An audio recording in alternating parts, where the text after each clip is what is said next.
Part 1. You will hear a young student, Andrew, ringing an employment agency inquiring about their services. First, you have some time to look at questions 1 to 7.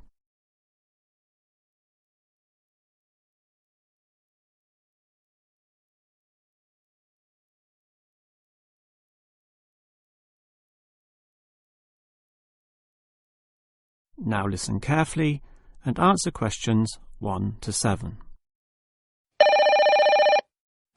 Hello, is this the AAA employment agency? Yes. Hi, I rang before. My name's Andrew Peterson. I rang you earlier and gave you my personal details. If you remember, I'm that student looking for work during the summer holidays. Oh, sure.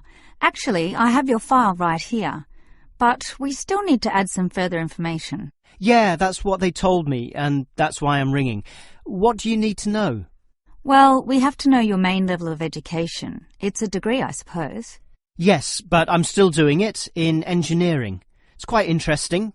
Some of my friends are studying computing, though, so I'm interested in that also. Well, I'll just write in your main degree subject, engineering. We usually have a demand in computing, though. Have you worked with computers before? No, I just do some programming for fun at the university, but I almost got a job as a computer designer once. Actually, the only job I've ever had was as a car salesman, believe it or not. Well, at least you've had experience dealing with customers. What about hobbies, though? Sometimes they can help develop useful skills. In my free time I don't do much, mostly study. I play chess occasionally at the university chess club. That's right next to the tennis courts, but I'm not interested in that. Chess helps develop analytical skills, so I'll put that down. Of course, it's your main skills that employers want to know about. What would you say they are?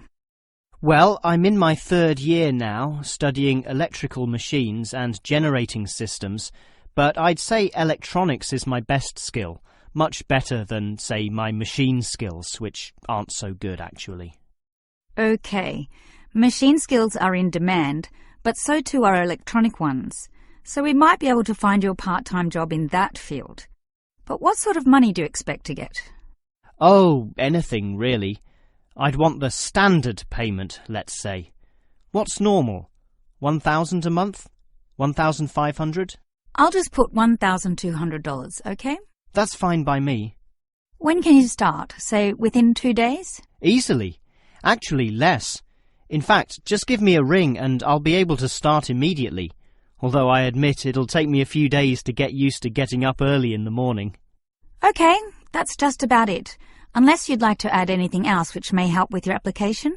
Not really. I ride a motorbike, but that's unimportant. I'm friendly, but every applicant claims that, right?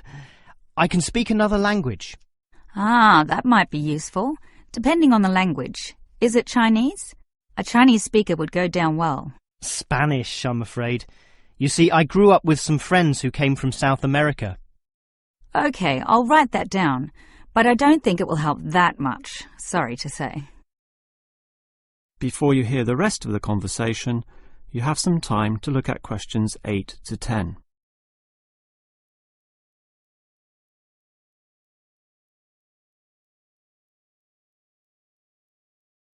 Now listen and answer questions 8 to 10. Well, thanks for your help, and hopefully I'll get a job soon. But can I just ask one more question? Sure. What, basically, are employers looking for when they interview someone? Oh, many things. Being hardworking, diligent, and focused on your job is good. But surprisingly, it often means you can't see the bigger picture or provide suggestions which help the company move forward. That requires thinking for yourself, outside the box, as they say, and being free of the standard ways of approaching tasks. Employers certainly value that. I guess experience must help, though. It depends. If it involved a routine job, one which didn't exercise your mind, it might not mean that much at all. But since companies are basically composed of people, it is important to be able to get along with others.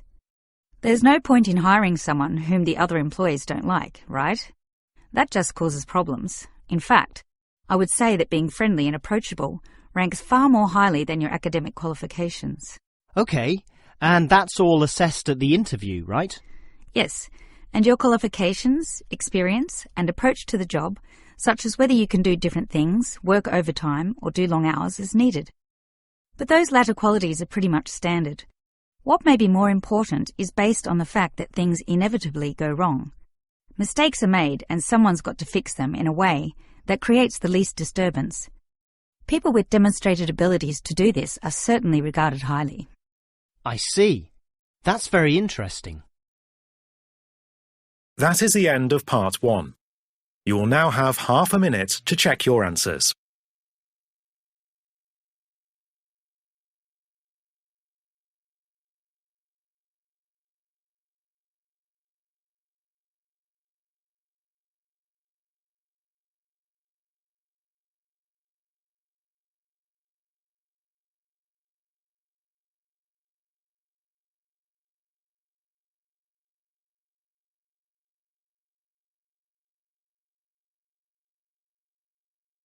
Part 2. You will hear the manager of the fitness centre giving information about the centre to some new customers. First, you have some time to look at questions 11 to 15.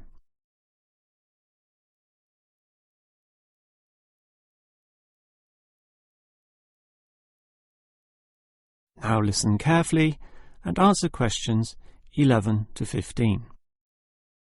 Hello everyone, and welcome to the Fit for Life Health Centre, a place which, as the name suggests, is not just for short-term solutions, but rather intends to put you on a sensible and achievable footing for the rest of your life. And that's how we're different. For example, we could immediately put you on a harsh exercise program, expecting you to work out every day, but such a plan would see you quickly lose interest. That's why the initial step is a 1.5-hour consultation in which your lifestyle, current situation and long-term goals are all thoroughly analysed. Now, an important part of this consultation involves analysing what you eat. There's no point exercising here and losing weight, then putting it all back on later. You will need to show self-control and discipline in your diet, and we'll work on that. Similarly, we'll put you on an exercise regime suitable for your level of fitness. So that will involve a test where we will take you through some activities, then measure your heart rate and blood pressure to determine how fit you are. This will be monitored during every subsequent consultation, along with your exercise schedule, and that occurs monthly and not half-yearly, as with many other centres. As to our actual exercise machines and programs, you will have to decide whether it is muscle mass, stamina, or general fitness that you want to develop. Think about which of these 3 you want to target, and we'll design a specific program for you. But remember, bulging muscles aren't necessarily suitable for everyone. Sometimes it's better to think in terms of 2 simple concepts: muscle definition and stamina, or, if you are female, being fit and healthy, in both mind and body. Before you hear the rest of the talk, you have some time to look at questions 16 to 20.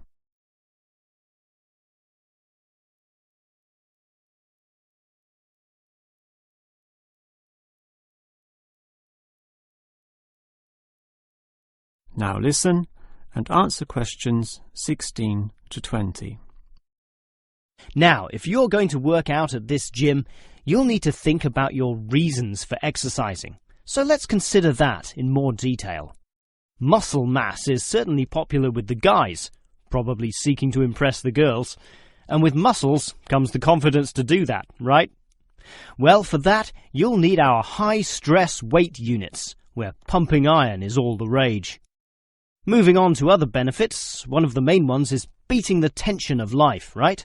And the longer the exercise is, the greater the rewards in this respect. Thus, playing squash can certainly help, and so can swimming. But what's much better, as every jogger will tell you, is their activity. So we have ample jogging machines and they're always popular. They can provide good fitness too, as can the yoga classes. However, again, let's not forget playing squash, which I would say is the optimum way to improve your general well-being. Such an active, energetic game, plus the competitive element, drives you forward into high levels of health and fitness. These, of course, are the ultimate purposes of being here, but remember, the centre is full of like-minded people, all of whom are interesting to meet and valuable sources of information. The yoga classes have a pre- and post-meeting session, so you'll certainly meet others there, although they'll all be yoga enthusiasts, which limits the range somewhat. But whether doing yoga, swimming or exercising, everyone showers, right? So those facilities are where you'll hear all sorts of interesting conversations and really get to know people. Not like the front desk area, which is mostly empty as patrons go immediately inside to do their exercise. Of course, the front desk can answer all your questions and has information brochures and such like, but for knowing more about a greater variety of subjects and community concerns, look at the notice board in the yoga studio, where there's a huge array of papers, leaflets and articles, all for you to read and consider. That is the end of Part 2. You now have half a minute to check your answers.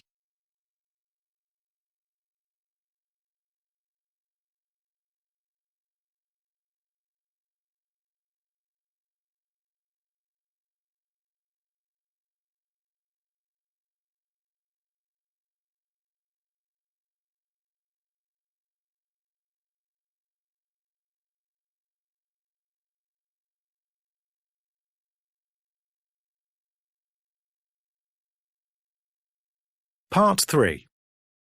You will hear two faculty directors talking about which person in their university to promote. First, you have some time to look at questions 21 to 25.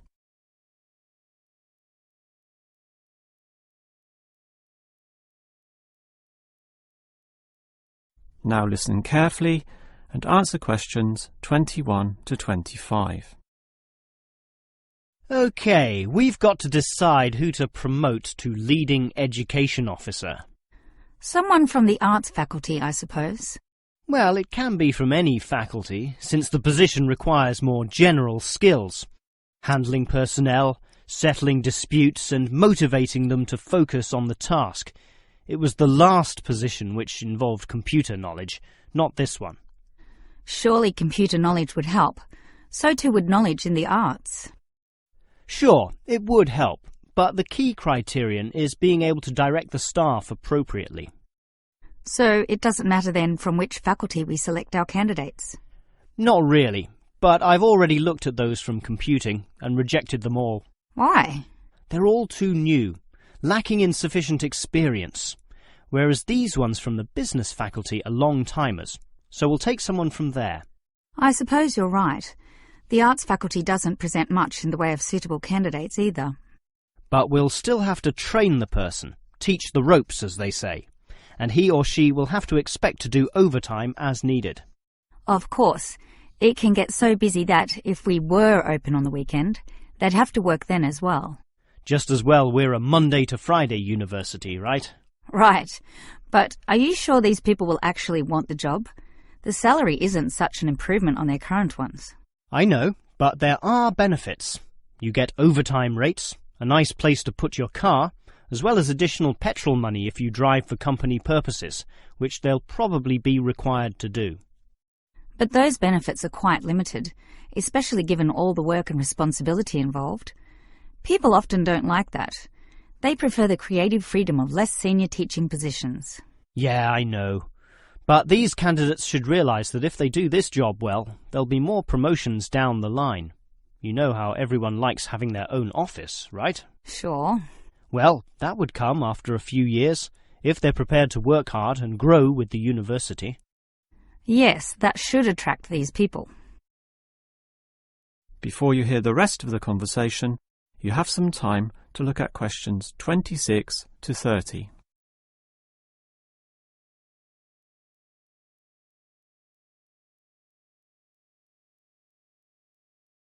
Now listen and answer questions 26 to 30.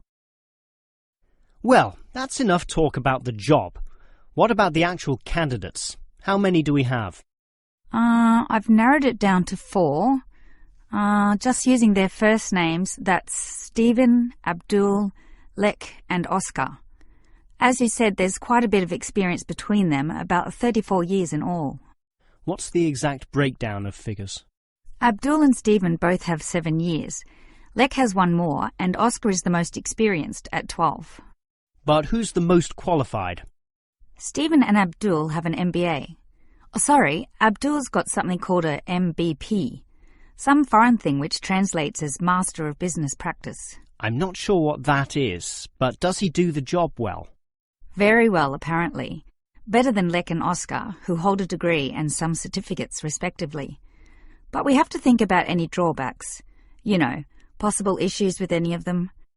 I asked the respective deans for feedback, and I found out that Stephen, the younger one, drinks a bit. So he has a problem with alcohol?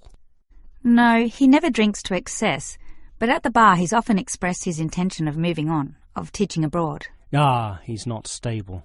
Not stable at all, apparently. We'll never know for how long he'll hold the job. We need stable personnel, and people without family problems or sick relatives like the last guy we promoted. What about Abdul, then? Will he do? He might do, except his English language ability is limited. It's functional, but a bit broken, and meaning is sometimes lost. That's not the problem with the next candidate, Lek, who has good language ability, but this job involves handling people, and his dean says Lek's attitude is bad. In what way? His manners are okay, and he's interested in his job, but he believes there should always be adequate leisure in life. He definitely won't work overtime and complains a lot already about his job. But this last candidate, Oscar, is probably not the right one either. Why not? Not another problem with language. His first language isn't English, but he speaks it well enough. He's stable with a good attitude, but his age is the problem.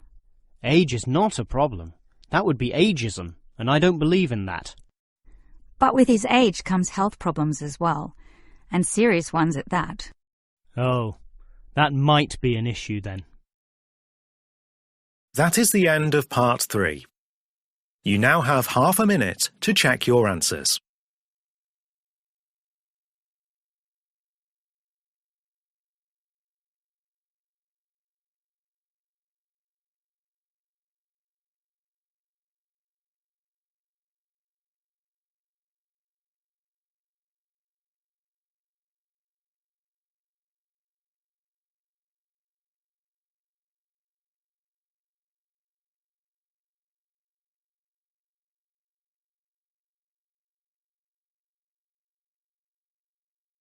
Part 4. You will hear a lecturer talking about caves. First, you have some time to look at questions 31 to 33.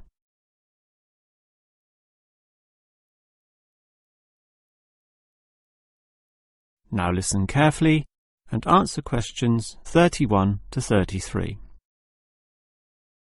If there is one natural feature which has long fascinated man, it is caves, those natural underground spaces into which people can enter. No known cave in the world can exist without it being extensively explored. Whether it be in remote areas, such as the Clearwater Cave in Borneo, or immensely long and difficult, such as Mammoth Cave in America. Or perhaps the most challenging, those caves below the water table, full with water, in which case the exploration is known as cave diving.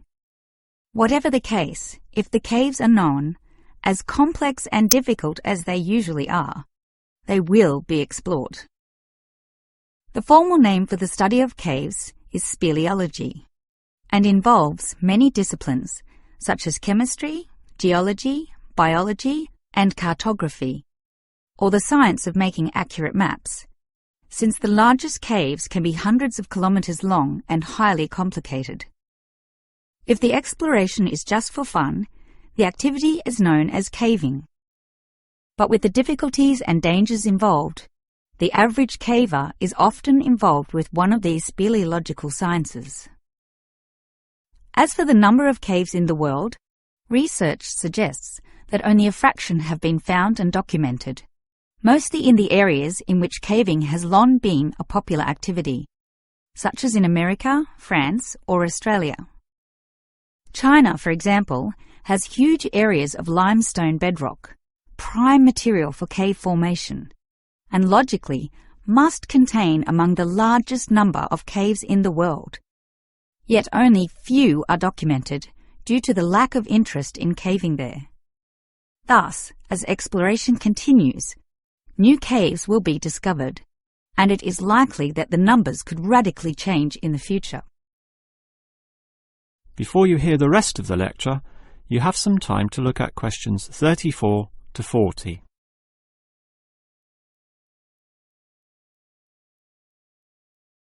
Now listen and answer questions 34 to 40. With caves being such mysterious and intriguing places, the obvious question concerns how they form. The most common cause is the effect of slightly acidic water in a process called dissolution. Here, water seeps into the ground and down through rock masses. If this rock is soluble, the water dissolves some of it, and over time, the passage expands to become a cave or cave system. The largest and most common of these involves limestone, although other materials are possible, including gypsum, marble, and even salt. Now, if the cave is formed at the same time as the rock, it is called a primary cave, and the most common of these are lava tubes. When lava from volcanoes flows downhill, the topmost surface cools and solidifies first, leaving the hotter lava to continue to flow beneath. If most of this eventually flows out, a hollow tube is left. The country, Iceland, has some excellent caves of this type, and even far-flung Australia has a few. Finally, there are sea caves, formed from waves pounding into coastal cliffs and eroding into fault lines or softer rock. These caves are usually the shortest, about 50 meters at most, since the erosive action of the waves can only reach a certain distance. However, it is limestone caves which will always be the most interesting. This is due to the presence of limestone formations. As the groundwater seeps downward through the ceiling of the caves, it encounters a different pressure and temperature, causing it to deposit a small amount of its dissolved calcium carbonate.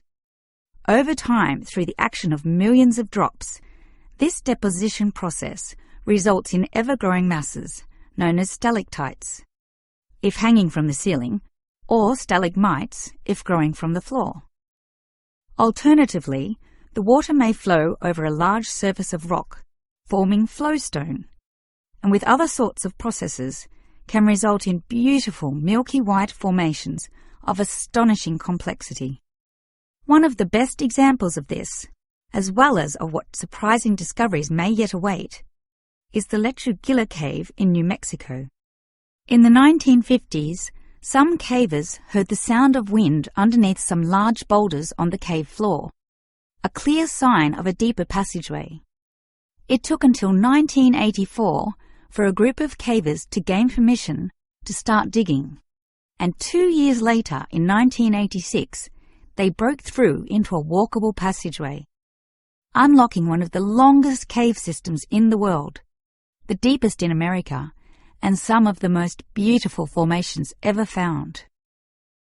Unusually, many of these were yellow with sulfur, suggesting that the caves were a result of hydrogen sulfide from nearby oil deposits. This was forced through fracture lines, combining with existing groundwater to form sulfuric acid, dissolving the limestone from the bottom up instead of the normal top-down seepage, which characterizes most limestone cave formations. That is the end of part 4. You now have half a minute to check your answers.